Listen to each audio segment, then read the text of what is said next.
saudara dan saudari. Selamat datang ke saluran Rhapsody Reality, saluran renungan firman Tuhan setiap hari. Puji Tuhan. Hari ini, Pastor Chris ingin berkongsikan satu message yang sungguh menginspirasikan, yang bertajuk, Marilah buat lebih banyak lagi. Haleluya. Mari kita dengarkan bersama apa yang firman katakan.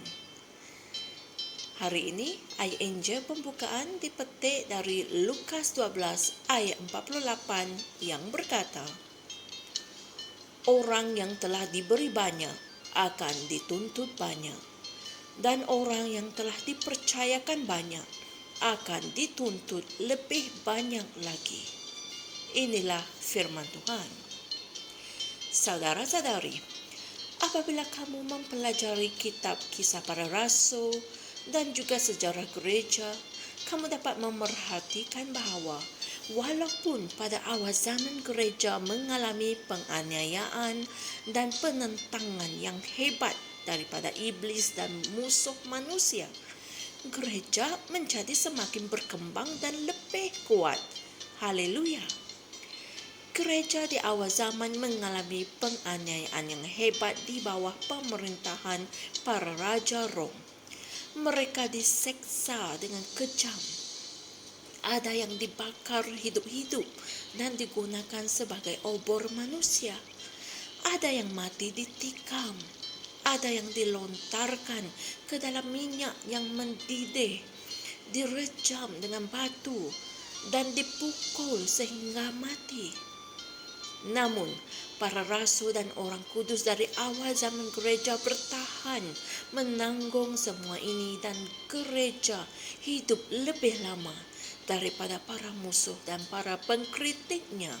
Puji Tuhan.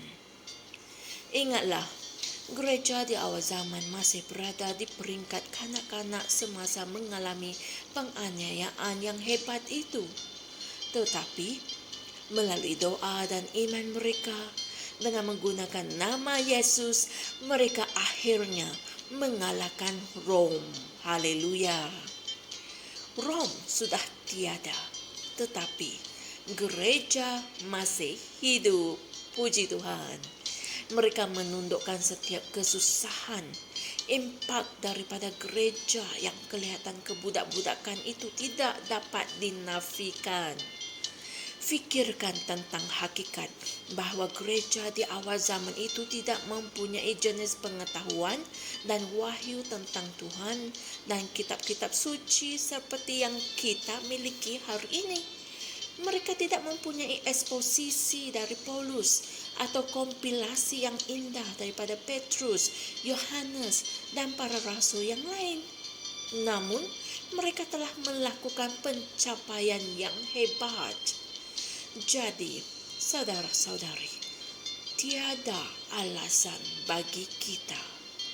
Kita harus melakukan dengan lebih hebat lagi. Haleluya. Orang yang hidup sebelum kita, yang hidup tanpa sumber yang kita miliki hari ini, tetapi boleh hidup dengan penuh setia dan berjaya. Jika dahulu mereka menggunakan nama Yesus untuk memusnahkan para raja dan kerajaan, membangunkan kebenaran Tuhan di bumi, maka apa yang patut diharapkan daripada kita? Dapatkah kamu melihat mengapa kamu tidak boleh dan tidak patut mendiamkan diri atau berpuas hati tentang Kristianitimu? Beritakanlah Injil dengan berani dan istiharkan nama Yesus di mana-mana. Inilah masamu. Impakkan duniamu dengan Injil kemuliaan Tuhan yang diberkati, yang telah dipercayakan kepada kamu. Ingatlah, kepada siapa banyak diberi, banyak juga dituntut. Seperti yang tertulis dalam Lukas 12 ayat 48. Puji Tuhan. Saudara dan saudari, mari kita sama-sama berdoa. Ya Bapa, aku diperkuatkan oleh Roh-Mu. untuk melakukan lebih banyak lagi. Dengan rahmat dan sumber besar yang telah Engkau berikan kepadaku untuk memberitakan Injil. Dengan kuasa dalam nama Yesus, kami, jemaah, yaitu gereja, menghasilkan impak yang berkekalan dan membangunkan kebenaran-Mu di bumi.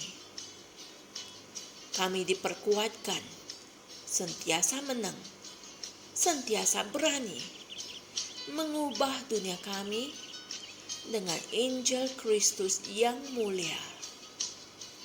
Dalam nama Yesus. Amin. Haleluya. Saudara-saudari, berikut adalah renungan tambahan yang diberikan oleh Pastor Chris untuk kita renungkan, yaitu dari Kisah Para Rasul 4 ayat 29 hingga 31 dan Kisah Para Rasul 5 ayat 29 hingga 32. Haleluya. Sungguh menginspirasikan mesej kita pada hari ini.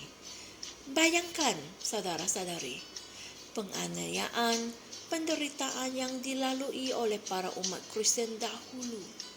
Namun mereka telah melakukan pencapaian yang sungguh hebat dalam memastikan Injil disebarkan dan dipertahankan. Oleh itu, tiada alasan bagi kita pada hari ini. Kita harus melakukan dengan lebih banyak lagi dan lebih hebat dengan kuasa dalam nama Yesus dan Roh Kudus. Puji Tuhan.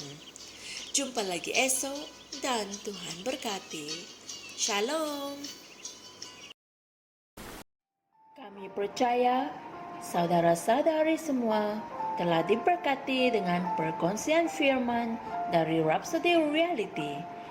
Bagi sesiapa yang ingin menjadikan Yesus Kristus sebagai Tuhan dalam kehidupanmu, kamu boleh mengucapkan doa ini bersama dengan saya.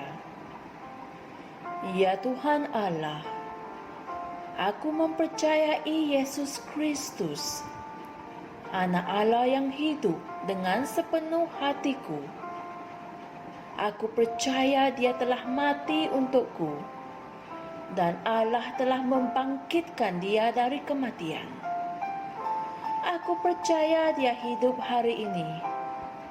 Aku mengaku dengan mulutku bahwa Yesus Kristus adalah Tuhan dalam hidupku mulai dari hari ini. Melalui Dia dan di dalam nama-Nya, aku mempunyai kehidupan yang kekal. Aku telah dilahirkan semula. Terima kasih Allah kerana menyelamatkan jiwaku. Aku sekarang adalah anak Allah. Haleluya. Rhapsody hidupku sempurna dengan Rhapsody.